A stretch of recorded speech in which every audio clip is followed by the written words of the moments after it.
Hello guys, welcome back to our YouTube channel. तो देखिए, मैं आपका दोस्त अभय आज आप लोगों के साथ लेकर आया हूँ वीडियो, जिसमें आज हम देखने वाले हैं जो दिल्ली यूनिवर्सिटी के स्टूडेंट हैं, चाहे सोल के हों, रेगुलर के हों या एनसीवेव के हों, जो भी सेमेस्टर सेकंड के अंदर हैं, उनके बीकॉम प्रोग्राम या बीकॉम ऑनर्स कोर्स के अंदर, उन सभी के पास एक सब्जेक्ट है ह्यूमन रिसोर्स मैनेजमेंट। मैं आज आप लोगों के साथ लेकर आया हूँ वीडियो, जिसमें आज हम देखेंगे इसकी यूनिट नंबर 1 को एक कंप्लीट वन शॉट वीडियो में, जिसमें मैं इसकी कंप्लीट रिवीजन आपको करवा दूंगा, जो कि आपके एग्जाम के लिए बहुत ज़्यादा यूजफुल होने वाली है। तो बिना देर के शुरू करेंगे हम अपनी आज की वीडियो। लेकिन उससे पहले अगर आपने अभी तक चैनल को सब्सक्राइब ना करा हो तो चैनल को जरूर सब्सक्राइब कर लें इस टाइप की और वन शॉट रिवीजन वीडियो के लिए, क्योंकि अब आपके एग्जाम ज़्यादा दूर नहीं है। तो इस चैनल पर आपको सभी सब्जेक्टों की वन शॉट रिवीजन वीडियो मिलती रहेंगी। इस वीडियो के अगर ये पीडीएफ फॉर्म में आपको नोट्स चाहिए तो आप टेलीग्राम चैनल ज्वाइन कर लें। टेलीग्राम चैनल ज्वाइन करने के लिए आप यूट्यूब चैनल के जब अबाउट सेक्शन में जाएंगे, वहाँ पर टेलीग्राम का लिंक पिन है, वहाँ पर इसके नोट्स अपलोड कर दूंगा मैं। बाकी इस वीडियो को अपने सभी दोस्तों के साथ जरूर शेयर कर दें, जितने भी आपके ग्रुप्स वगैरह बने हों कोई भी, उन सभी में वीडियो को शेयर कर दें, क्योंकि वीडियो बहुत ही ज़्यादा यूजफुल होने वाली है। इस कंप्लीट एक ही वीडियो में आज की जो ये वीडियो है, इसमें आपकी यूनिट नंबर 1 कंप्लीट हो जाएगी, एचआरएम जो ह्यूमन रिसोर्स मैनेजमेंट सब्जेक्ट है। तो चलिए शुरू करते हैं हम अपनी आज की वीडियो और देखते हैं इस कंप्लीट यूनिट को। यूनिट का नाम है आपका introduction to human resource management. इस सब्जेक्ट का इंट्रोडक्शन है इस पूरी यूनिट में। देखिए, सबसे पहले कंसेप्ट ऑफ एचआरएम क्या होता है। तो human resource management is process of acquiring, training, appraising, compensating employee and attending to their labour relation, health and safety, fairness concern. Human resource management का मतलब क्या होता है, जो एम्प्लॉयज काम करते हैं ऑर्गेनाइजेशन के अंदर, उन्हें एक्वायर करना, उन्हें ट्रेनिंग देना, उन्हें अप्रेज करना, प्रमोशन करना उनका, और उन्हें कंपनसेट मतलब उन्हें सैलरी पे करना। ये सारी चीजें आती हैं आपकी ह्यूमन रिसोर्स मैनेजमेंट के अंदर। The process of acquiring, training, appraising and compensating employee and of attending their labour relation and fairness concern, वही चीज बोली गई है। नेचर क्या होता है ह्यूमन रिसोर्स मैनेजमेंट का, नंबर 1 आता है परवेजिव फोर्स। तो देखिए, ये वन शॉट वीडियो है, इसमें मैं आपको सभी पॉइंटों का मतलब समझाता चलूंगा। लिखकर मैंने इनके बारे में आपको दे रखा है, जहां पर कोई प्रॉब्लम होगी वो मैं समझा दूंगा। बाकी जो सिंपल है वो आप पढ़कर खुद भी समझ सकते हैं, उन्हें मैं डायरेक्टली समझा दूंगा। पूरा रीडिंग करने का टाइम नहीं है, क्योंकि ये वन शॉट वीडियो बनानी है, वरना ये वीडियो बहुत ज़्यादा लंबी हो जाएगी। ठीक है। बाकी अगर आपको डिटेल वीडियो चाहिए तो चैनल पर यूनिट नंबर 1 पूरी अपलोड हो रखी है, आप इसे वहां से कवर कर सकते हैं। परवेजिव फोर्स है मतलब सभी तरीके की ऑर्गेनाइजेशन, चाहे किसी भी टाइप की ऑर्गेनाइजेशन हो, उसमें ह्यूमन रिसोर्स मैनेजमेंट की जरूरत पड़ती ही पड़ती है। सेकंड है कि एक्शन ओरिएंटेड। तो HRM focus attention on action rather than record keeping return procedure. जो ह्यूमन रिसोर्स मैनेजमेंट में वर्क होता है वो कैसा होता है, डायरेक्टली आपको एक्शन करना होता है। इसमें कोई रिटर्न प्रोसीजर नहीं होता, कोई रिटर्न वर्क नहीं होता, कोई प्रोसीजर आपको फॉलो नहीं करना होता है। नेक्स्ट है individually as well as group oriented. तो it encourages employ to give their best, it motivate employ. HRM is all about at work both individual and group. जो एचआरएम का मेन मोटिव क्या होता है, ऑर्गेनाइजेशन का objective achieve करना। अब organisation का ऑब्जेक्टिव अचीव करने के लिए उसे एम्प्लॉय के ऑब्जेक्टिव्स को भी अचीव करवाना होता है, तो इस तरीके से ये ग्रुप ओरिएंटेड भी हो जाता है। नेक्स्ट है फ्यूचर ओरिएंटेड। तो HRM effective HRM help an organisation to meet its goal in future by providing competent and well motivative employ. Future oriented कैसे होता है, तो एचआरएम का ऑब्जेक्टिव क्या होता है, ऑर्गेनाइजेशन के गोल को अचीव करना। गोल कैसे अचीव होंगे, जब ऑर्गेनाइजेशन में अच्छे एम्प्लॉयज आएंगे तो वो एम्प्लॉयज को इस तरीके से मोटिवेट करती है कि जिससे ऑर्गेनाइजेशन का फ्यूचर में चल के गोल अचीव हो जाए। तो इस तरीके से फ्यूचर ओरिएंटेड कहलाता है। नेक्स्ट है डेवलपमेंट ओरिएंटेड। तो training is offered to sharpen and improve their skills. अब क्या होता है, एम्प्लॉयज को ट्रेनिंग प्रोवाइड करवाई जाती है, किस लिए, जिससे वो और अपनी स्किल्स को बढ़ा सकें और ऑर्गेनाइजेशन के लिए अच्छा काम कर सकें। तो इस तरीके से उनका डेवलपमेंट भी हो जाता है। नेक्स्ट है कॉन्टिन्यूस फंक्शन। तो it can not be practised only 1 hour each day और day a week. It require constant alertness and awareness of human relation. तो कॉन्टिन्यूस फंक्शन क्या है, ये इसे हम एक टाइम पर नहीं कर सकते हैं, इसे हमें कॉन्टिन्यूसली करने की जरूरत होती है। ये हमेशा चलता रहता है, कभी भी ये एक पॉइंट ऑफ टाइम पर परफॉर्म नहीं किया जाता।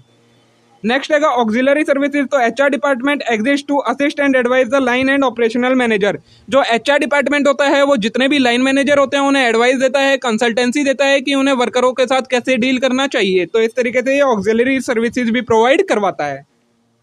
नेक्स्ट टॉपिक आएगा जो आपका, वो आएगा इंपॉर्टेंस ऑफ एचआरएम। एचआरएम की इंपॉर्टेंस क्या होती है। तो नंबर 1 आती है एंटरप्राइज लेवल पर इसकी इंपॉर्टेंस होती है, मतलब ऑर्गेनाइजेशन के लिए एचआरएम का क्या इंपॉर्टेंस है। तो नंबर 1 आएगा good human resource practice can help in attracting and retaining the best people in the organisation. अगर अच्छा HRM human resource management system होगा तो उससे क्या होगा, जो अच्छे एम्प्लॉय हैं वो ऑर्गेनाइजेशन में रिटेन करेंगे, मतलब रहेंगे ज़्यादा समय के लिए, जिससे ऑर्गेनाइजेशन की ग्रोथ में हेल्प होती है। नेक्स्ट है it help in training people for challenging role, developing right and attitude about the job and the company. HRM क्या करता है, लोगों की मदद ट्रेनिंग प्रोवाइड करवाता है जिससे वो ज़्यादा अच्छा चैलेंजिंग रोल ले सकें और अच्छे से उन्हें डेवलप करता है उनकी स्किल्स को, जिससे ऑर्गेनाइजेशन को इसका बेनिफिट मिल सके। नेक्स्ट है इंडिविजुअल लेवल, मतलब एम्प्लॉय के लिए क्या इंपॉर्टेंस है। तो नंबर 1 है it promote team work and team spirit among the employ. जो एम्प्लॉयज़ होते हैं ऑर्गेनाइजेशन में उनके बीच में टीम वर्क और टीम स्पिरिट को डेवलप करता है, मतलब वो मिलजुल कर काम करें ये उन्हें सिखाता है। नेक्स्ट है it offer excellent growth opportunities to people who have potential to rise. जिन लोगों में बढ़ने की क्षमता है, मतलब वो और अच्छा कर सकते हैं, उन्हें अच्छी अपॉर्चुनिटीज प्रोवाइड करता है। नेक्स्ट है it allows people to work with diligence and commitment. ये अलाउ करता है पीपल को कि वो और अच्छे डिलीजेंस और कमिटमेंट के साथ, मतलब अपनी पूरी बेस्ट दे दें काम करने के लिए, ऑर्गेनाइजेशन के लिए अच्छा वर्क परफॉर्म करें। तो इस तरीके से ये इंडिविजुअल लेवल पर क्या इंपॉर्टेंस है ये हो गई इसकी। फिर आता है आपका एचआरएम के फंक्शन क्या क्या होते हैं, मतलब क्या क्या काम करता है एचआरएम, किस किस लेवल पर काम करता है। तो नंबर 1 आता है मैनेजरल फंक्शन।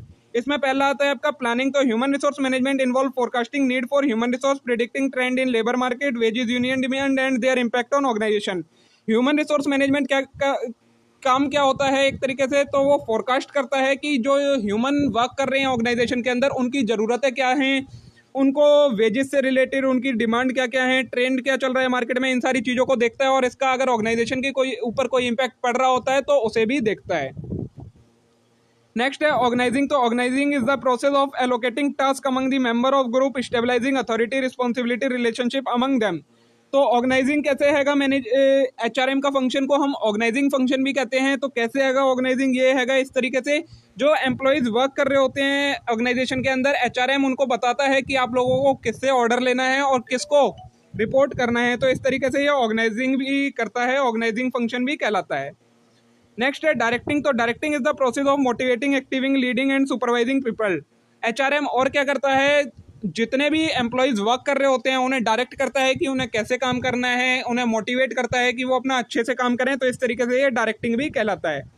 नेक्स्ट है कंट्रोलिंग। तो it implies checking, verifying and regulating to ensure that everything occur in conformity with the plan. बाकी एचआरएम ये भी देखता है कि जिस तरीके से एम्प्लॉयज़ को वर्क करना चाहिए, जिस तरीके से उनको अपना बेस्ट देना चाहिए, वो इस तरीके से वर्क कर पा रहे हैं या नहीं कर पा रहे। तो इस तरीके से वो उनके ऊपर एक कंट्रोल भी करके रखता है और कंट्रोलिंग फंक्शन का भी काम करता है।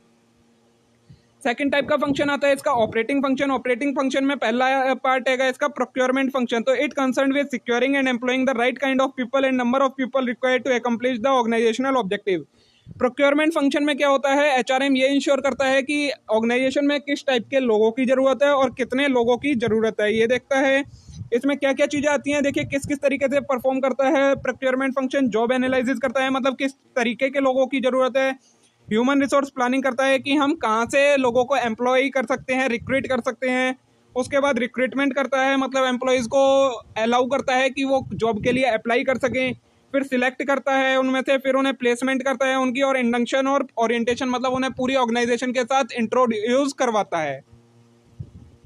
सेकंड टाइप का फंक्शन आएगा डेवलपमेंट फंक्शन। तो HRM is the process of improving the knowledge, skill, aptitude and values of employ so they can perform the present and future job more effectively. और HRM क्या करता है, जो employ होते हैं उन्हें ट्रेनिंग प्रोवाइड करवाता है, उनकी स्किल्स को इंप्रूव करता है, जिससे वो आगे चलकर और अच्छी अपॉर्चुनिटीज और अच्छी जॉब परफॉर्म कर सकें। तो इस तरीके से ये डेवलपिंग फंक्शन का भी काम करता है। अब डेवलपिंग फंक्शन कैसे कैसे करता है, तो number 1 performance and potential appraisal करता है, मतलब देखता है किस एम्प्लॉई में कितनी क्षमता है, कितनी अच्छी तरीके से वो किसी काम को कर रहा है। नेक्स्ट है फिर उसे और अच्छी ट्रेनिंग प्रोवाइड करवाता है, उसे डेवलपमेंट प्रोवाइड करवाता है, career planning and development programme में उसे इंट्रोड्यूस करवाता है, जिससे वो और ज़्यादा डेवलप हो सके, अपनी स्किल्स को इंप्रूव कर सके। नेक्स्ट थर्ड फंक्शन आता है कंपनसेशन फंक्शन। तो it refers to providing equitable and fair remuneration to employ for their contribution to the attainment of organisational objective. तो इसके अंदर एचआरएम क्या करता है, जितने भी एम्प्लॉय होते हैं उन्हें एक अच्छी रिम्यूनरेशन प्रोवाइड करवाता है, अच्छी सैलरी प्रोवाइड करता है, जिससे वो और अच्छे से ऑर्गेनाइजेशन के गोल के लिए अच्छी वर्क कर सकें। फोर्थ फंक्शन है इंटीग्रेशन फंक्शन। तो it is the process of reconciling the goal of organisation with those of its member. Integration function में एचआरएम क्या करता है, जो इंडिविजुअल एम्प्लॉयज वर्क कर रहे हैं उनके गोल को कंप्लीट ऑर्गेनाइजेशन के गोल के साथ इंटीग्रेट करता है, कोऑर्डिनेट करता है। नेक्स्ट आता है मेंटेनेंस फंक्शन। तो it concern with protecting and promoting the physical and mental health of the employ. Maintenance function में क्या करता है एचआरएम, जो एम्प्लॉयज हैं उनकी मेंटल और फिजिकल दोनों टाइप की हेल्थ को मेंटेन करके रखता है, उसका पूरा ध्यान रखता है। तो ये आपके एचआरएम के फंक्शंस थे। नेक्स्ट कंसेप्ट जो आपको पढ़ना है वो है रोल ऑफ एचआर मैनेजर। अब जो एचआरएम ह्यूमन रिसोर्स मैनेजमेंट करता है वो एक पर्सन होता है जो करता है, उसे कहा जाता है एचआर मैनेजर। तो उसका क्या क्या रोल होता है, तो सबसे पहला आता है उसका एडमिनिस्ट्रेटिव रोल। तो नंबर 1 एडमिनिस्ट्रेटिव रोल में उसे क्या क्या करना होता है, पॉलिसी मेकर। तो the HR manager help management in formation of policy governing talent acquisition and retention. जो एचआर मैनेजर होता है वो जो टॉप लेवल का मैनेजमेंट होता है उन्हें पॉलिसी फॉर्म करने में हेल्प करता है कि आपको एम्प्लॉयज़ के लिए किस टाइप की पॉलिसीज़ को फॉर्म करना चाहिए। नेक्स्ट आता है administrative expert. The administrative role of HR manager is heavily oriented to processing and record keeping maintaining employ file. Administrative expert में क्या करना होता है, जो एम्प्लॉयज़ होंगे उनकी एक पूरी अप्रोप्रिएट फाइल बना के रखनी होती है कि किस एम्प्लॉय की क्या डिटेल है, उसकी सारी डिटेल एक फाइल में उन्हें मेंटेन करके रखनी होती है। नेक्स्ट आता है एडवाइजर। तो the personnel manager perform his function by advising, suggesting, counselling and helping the line manager. उसके अलावा एडवाइजर का भी काम करता है जो एचआर मैनेजर होता है। जो लाइन मैनेजर होते हैं उनको कंसल्टेंसी और एडवाइस वाली सर्विसेज प्रोवाइड करता है। नेक्स्ट आता है हाउसकीपर। तो the administrative role of personnel manager in managing the how include recruiting, pre employment, testing.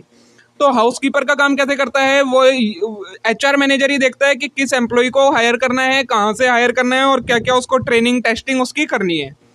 Next है काउंसलर। तो the HR manager discuss various problem of employ relating to work, career and supervisor.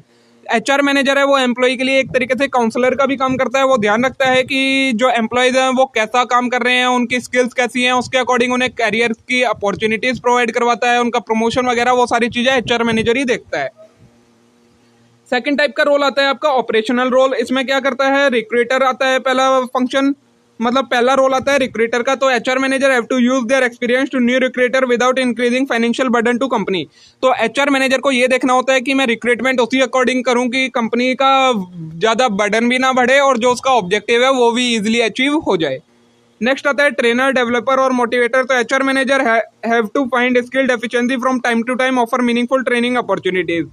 Trainer, developer और motivator कैसे है, तो HR manager को ये देखना होता है किस एम्प्लॉयज़ को किस स्किल्स की जरूरत है और क्या उसमें नहीं है, उसके अकॉर्डिंग उसे अच्छी ट्रेनिंग प्रोवाइड करवाना, उसे अच्छी अपॉर्चुनिटीज प्रोवाइड करवाना एचआर मैनेजर का वर्क होता है। नेक्स्ट आता है linking pin. HR manager is often disputed to act as a linking pin between division of organisation. Linking pin का वर्क कैसे करता है, जो एचआर मैनेजर है वो देखता है कि ऑर्गेनाइजेशन के अंदर जो अलग अलग लोग हैं उन्हें कैसे लिंक करके रखना है जिससे एक कोऑर्डिनेशन बना रहे ऑर्गेनाइजेशन के अंदर। तो इस तरीके से लिंकिंग पिन का वर्क करता है। नेक्स्ट है mediator. The personnel manager act as mediator in case of friction between two employ, group of employ. अगर कभी कुछ एम्प्लॉयज़ के बीच में झगड़ा हो जाता है तो उनके बीच में एक तरीके से मीडिएटर का काम करना होता है, ऐसे उन्हें के डिस्प्यूट को ख़त्म करना होता है और जिससे वो और फिर अच्छे से वर्क कर सकें, ये उन्हें देखकर चलना पड़ता है एचआर मैनेजर को। थर्ड रोल आता है स्ट्रेटेजिक रोल। क्या क्या होते हैं, तो नंबर 1 आता है बिल्डिंग कोर कॉम्पिटेंसी। तो HR manager has a great role in developing core competency by the firm. This may be in form of human resource, marketing capabilities और टेक्नोलॉजिकल कैपेबिलिटीज।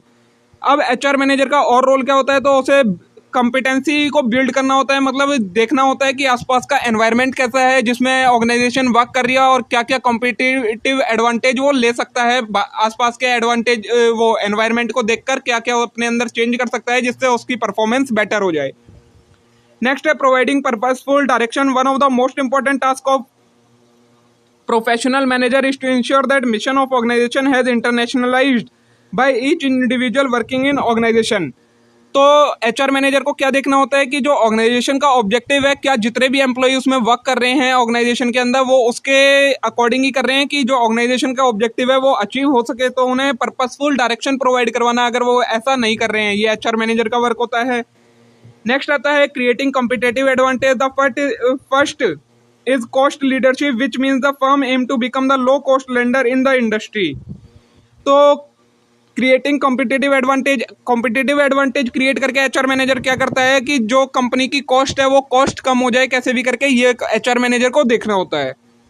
नेक्स्ट है फैसिलिटेशन ऑफ चेंजेस। तो the HR manager will require to act as a change agent through greater improvement in environmental scanning. HR manager को आसपास के environment की scanning करनी होती है और उसके अकॉर्डिंग जो भी उसको अपनी पॉलिसीज में या पूरी एंटिटी के ऑर्गेनाइजेशन की पॉलिसी में क्या क्या चेंजेस करने चाहिए वो देखना काम होता है एचआर मैनेजर का और उसके बारे में टॉप लेवल को बताना। तो ये आपके रोल हो गए एचआर मैनेजर के। 3 तरीके के रोल देखे हमने, operational role, administrative role and strategic roles. अब आएगा competency of HR manager. HR manager की क्या क्या कंपिटेंसी होनी चाहिए, मतलब कौन पर्सन एलिजिबल हो जाता है एचआर मैनेजर बनने के लिए। तो नंबर 1 पहले उसका हमें एजुकेशनल क्वालिफिकेशन देखना होता है। उसके बाद उसका पर्सनल एट्रीब्यूट देखना होता है, मतलब उसका बिहेवियर कैसा है एक तरीके से। उसके बाद उसके ट्रेनिंग और एक्सपीरियंस को देखना होता है कि उसकी ट्रेनिंग कहाँ से हुई है, उसको कितना एक्सपीरियंस है। उसके अकॉर्डिंग हम किसी भी एचआर मैनेजर को कोई भी ऑर्गेनाइजेशन हायर करती है। अब एचआर मैनेजर की क्या क्या पॉलिसीज होती हैं, तो HR policies are developed by top management to assist the manager at various level to deal with people at work. जो एचआर पॉलिसीज होती है, मतलब ह्यूमन रिसोर्स के मैनेजमेंट की जो पॉलिसी होती है, वो कौन बनाता है? टॉप लेवल के जो पर्सन्स होते हैं, टॉप लेवल में जितने भी सीईओ, एग्जीक्यूटिव डायरेक्टर, ये सारे एचआर की पॉलिसीज बनाते हैं, जिससे जो ऑर्गेनाइजेशन के अंदर लोग काम कर रहे हैं वो अच्छे से उनके साथ डीलिंग की जा सके। इसमें पहली पॉलिसी है human resource policy are based upon deprived from the human resource objective of organisation.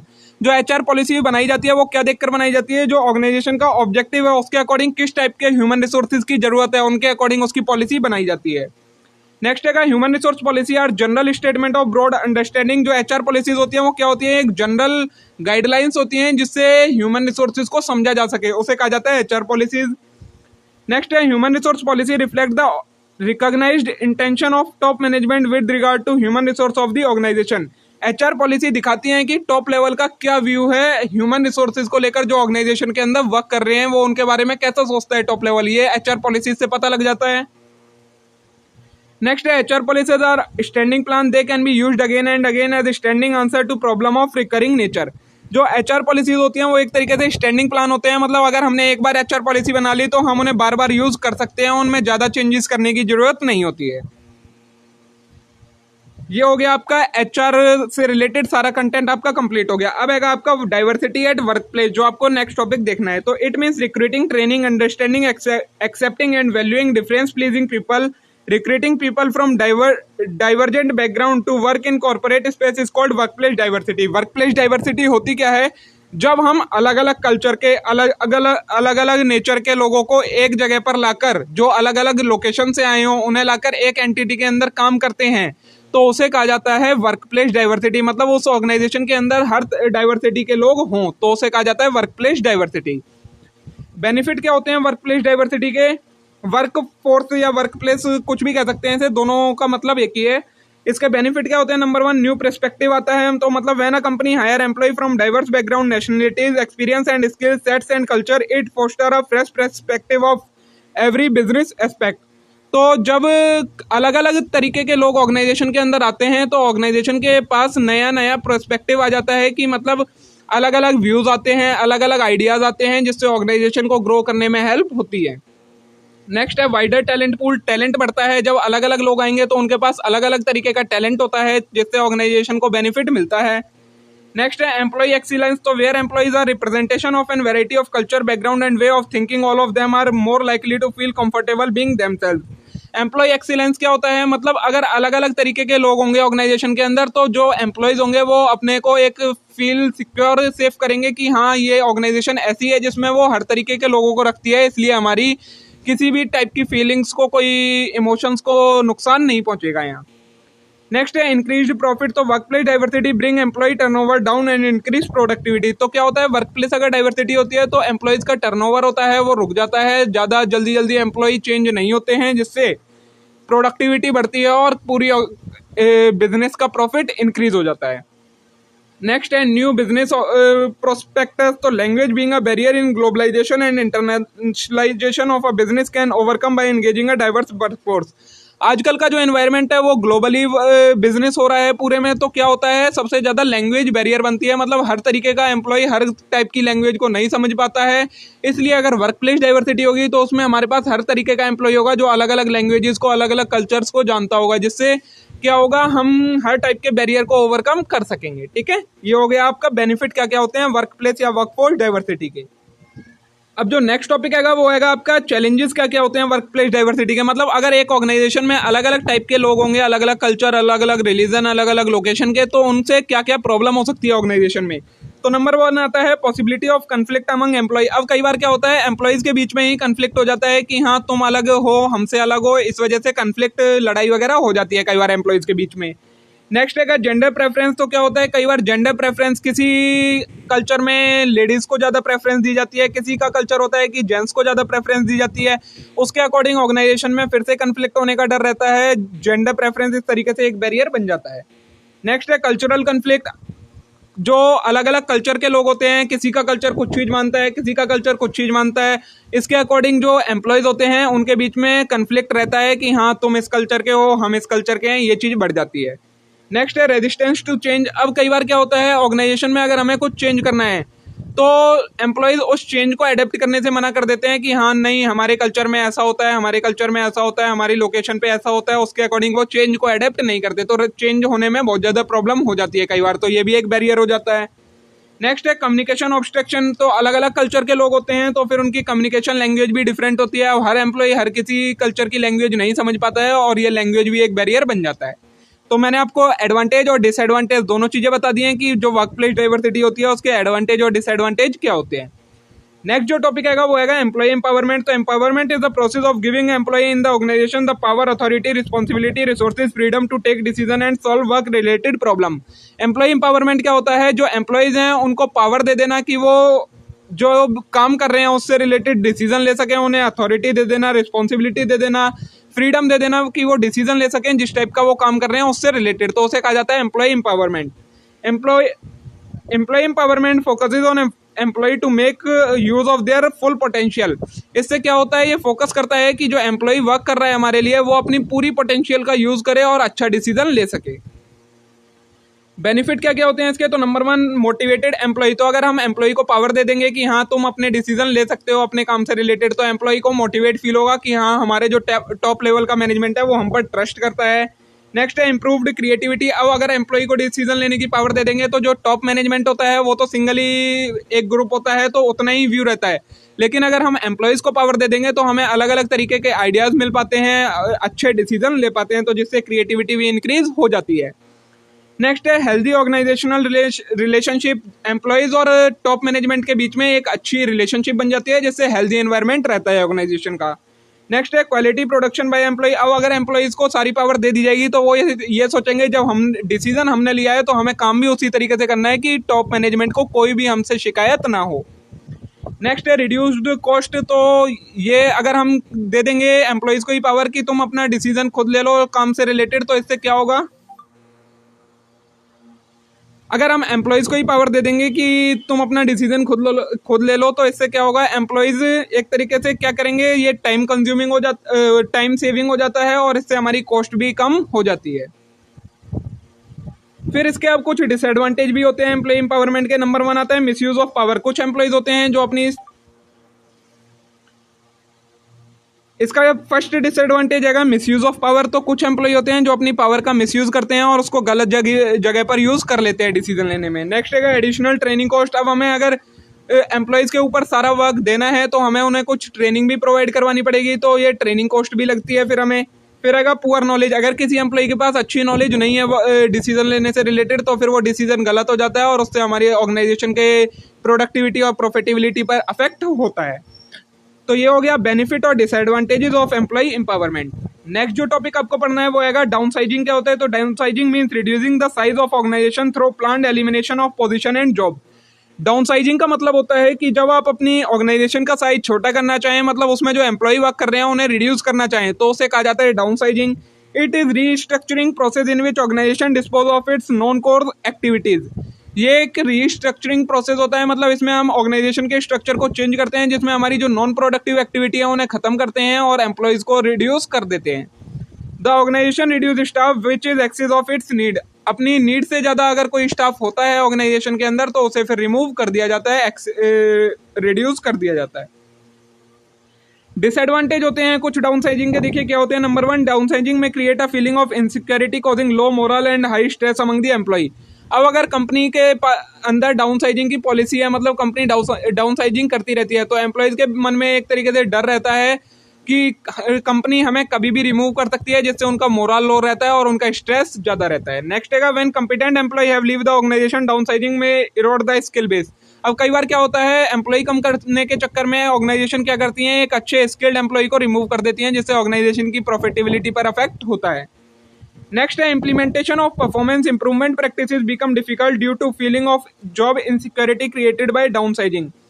अब क्या है, अगर एम्प्लॉय को ये डर रहता है कि कंपनी हमें कभी भी रिमूव कर सकती है, तो फिर एम्प्लॉय अपना पूरी प्रोडक्टिविटी से वर्क नहीं कर पाता है, अपना बेस्ट नहीं दे पाता है, जिससे प्रोडक्टिविटी कम हो जाती है ऑर्गेनाइजेशन की। ठीक है,